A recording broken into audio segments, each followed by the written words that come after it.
Chers promoteurs, chers futurs promoteurs, bonjour. Bienvenue sur la chaîne de Dr Traoré Amadou Ousmane du Mali. Cette vidéo est importante parce que d'énormes promoteurs demandent comment réussir le montage d'une ferme clé en main.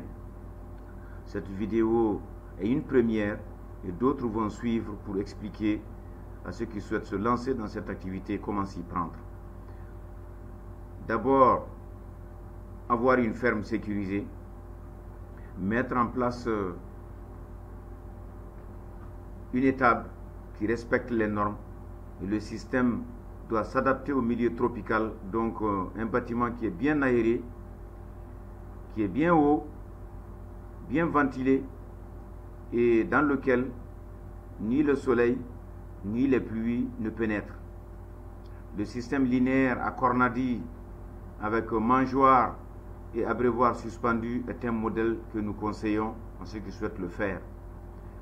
Une fois que cette étape est franchie, la deuxième chose qu'il faut absolument anticiper, c'est la culture fourragère. Avant que les bêtes ne viennent, il faut que le fourrage vert soit disponible.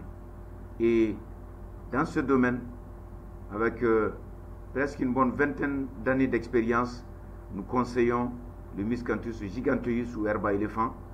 À côté de cette excellente culture fourragère, vous pouvez planter du panicum, planter du bracharia, planter du Stylosanthes et aussi du maïs fourragé si l'espace le permet. Après cela, c'était la sélection des génisses issus de fermes implantées depuis plus de 20 ans. Donc pas de génisses achetés sur le marché, mais dans des fermes et des fermes d'éleveurs expérimentés avec des animaux nés ici, de mère, nés de mère, nés de mère ici. Vous comprenez que c'est généralement 4-5 générations d'animaux qui finissent par donner ces génisses que vous voyez que nous sélectionnons. Deux races sont dominantes en termes d'amélioration génétique au Mali.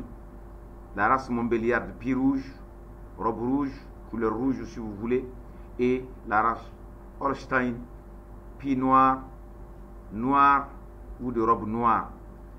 À côté de ces deux races, on trouve depuis également une bonne quinzaine d'années des normandes, donc des animaux à robe gris noirâtre tricolore, qui également, lorsque elles s'adaptent à notre milieu, sont de très bonnes laitières. Ensuite ici, dans ce noyau, vous verrez une brune métisse également, la seule qui était née dans la ferme d'acquisition et que nous avons choisi tout simplement pour bénéficier de ce potentiel de ces très bonnes races laitières à travers le monde. Donc, encore une fois de plus, chers abonnés, cette vidéo est juste pour vous.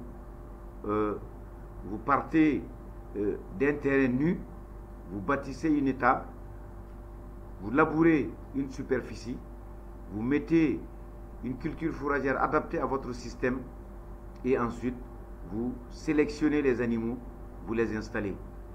Nous avions un noyau de 12 femelles. Toutes ont l'âge de procréer, certaines sont en gestation. Vous comprenez que d'ici au plus tard 9 mois, nous aurions certainement les premiers veaux de cette cuvée. Et le système vous sera expliqué, vous sera diffusé au fur et à mesure pour que vous compreniez un peu que c'est une véritable entreprise que l'on monte. Il y a une phase d'investissement, il y a une phase de couverture des besoins, ensuite arrivera la phase de retour sur investissement avec et le lait et le veau. Donc, toutes celles qui sont gestantes de veaux qui sont métissées, plus améliorées que la mère. Donc, lorsqu'elle est 7/8e, vous êtes déjà dans le système de pur sang.